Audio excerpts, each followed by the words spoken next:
Okay, here's the thing. This is the discrete phase. And the simplest way to talk about the discrete phase is this. Unity is not uniformity. This us thing that we've been talking about all along, this molecule, this phenomenally grammared entity that takes over your entire life, is still, despite all the wonderful things we hear about it, a work in progress. It's a negotiation of needs. Now go back to when we were talking about reflexivity and symmetry and all of that kind of relativity. Remember all of that stuff we talked about? What it came down to was, it's not birds of a feather flock together, it's not opposites attract. What it comes down to is complementarity. A good relationship is complementarity of needs. A complementarity, as you remember, is all about balance. It's about balance of needs, if those needs are contradictory, if your needs are give and take. But it's also a balance of intensity. How much of a thing that we both need do we each need? When a relationship goes out of balance, that relationship is in danger. So constantly, any relationship, any interpersonal relationship, really at any stage, especially at the complete stage, at the stage where it's formalized, a relationship has to have a relational maintenance form. There always has to be talk about keeping the relationship working. Without that, the relationship spirals out of control. And ironically, it's when the relationship is working best that people feel the least need to maintain it. Think about your car. How many of you really pay any attention to how well your car is running until it stops running? And that's the problem with a lot of relationships. People wait till it's broken to try to fix it. The discrete phase is the phase when you realize that the relationship is making some weird noise in the back. Now, we call it the discrete phase because what happens is each individual in the molecule starts thinking about how much fun it used to be an atom. Each individual starts thinking about the me part of the us. When we talked about earlier the fact that when you get into a relationship and it's really fundamentally part of your being, people from the outside come up to you and say, you know, you're different. And they usually mean that that's a good thing. You know, you're different. You're better than you used to be. But sometimes, in a complete relationship, it's you that all of a sudden looks around and says, you know, I'm different. And that matters to you because you actually were somebody before that relationship took over.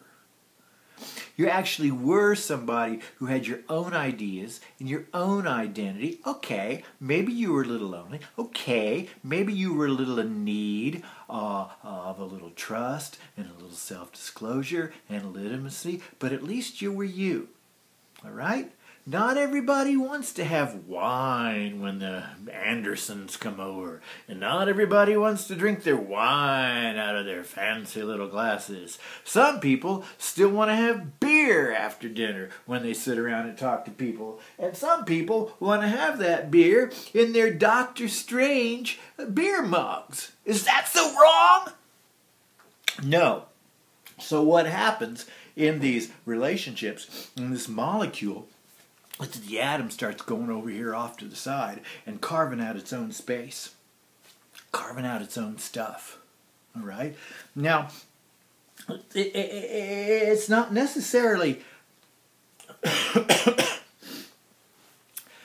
destructive to the relationship at this point, but it is necessary for the individual to regain his or her self within themselves. and individuality within the pair. When dissatisfaction forms, it usually forms in 3 different ways.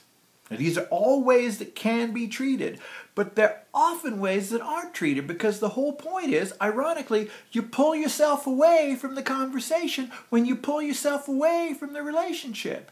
And relationships that are stable at all have kind of stabilized into a rut. A lot of times, let's face it, a lot of relationships stabilize into ritual, pattern, habitual behaviors, where it's very simple to go through the motions without the motivation. So first of all, and ironically, again, the first stage, the first sign that the relationship is going into this dissatisfaction form, going into this discrete phase, is that people don't want to fight. But resistance to disagreement is a safe zone. Resistance to disagreement is resistance to wanting to bring up things that might illuminate the thing that's going on in the back of your head. You're not hurting anybody when you're just thinking about it, and you really do care about that person over there. They mean the world to you. They're the second most important thing in your life. And you're guilty enough to admit that, and that just adds to the pain. Secondly, interpersonal distance.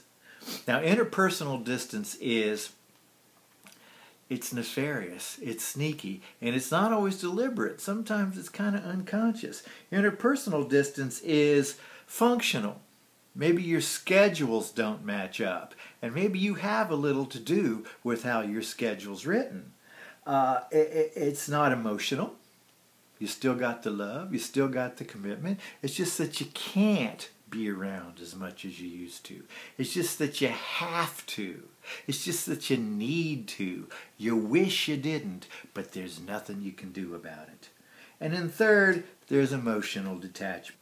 Now, the emotional attachment, again, unfortunately, is usually misdirected. It's usually about symbolic issues that don't have anything to do with what's really going on. It's usually about stuff that doesn't matter at all, that never mattered before. But you get really bent out of shape about stuff that's relatively irrelevant. And it's distractions. It's stuff that shouldn't matter. It's stuff that shouldn't even come up. It's stuff that wouldn't come up if you accidentally didn't stumble over it. So, the deal is that one of 2 things happen. And inevitably, both will happen. It's just the order in which they happen. The greatest likelihood is stagnation. That you and the other person, who isn't probably at the same phase as you, but is probably sort of onto the fact that you are, starts to pull away just like you do. Starts to play it safe just like you do. Starts to argue about distractions instead of reality just like you. So little fights crop up, little indiscretions happen, but nothing ever challenges the relationship itself.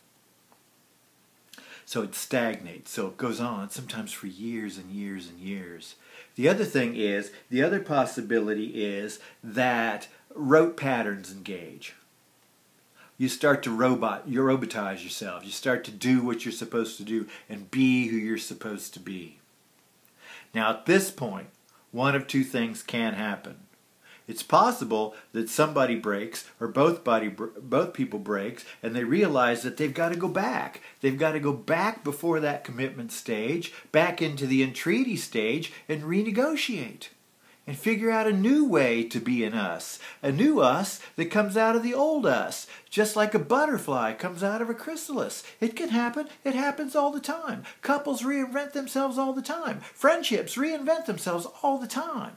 But if it doesn't happen, well then we'll talk about that next.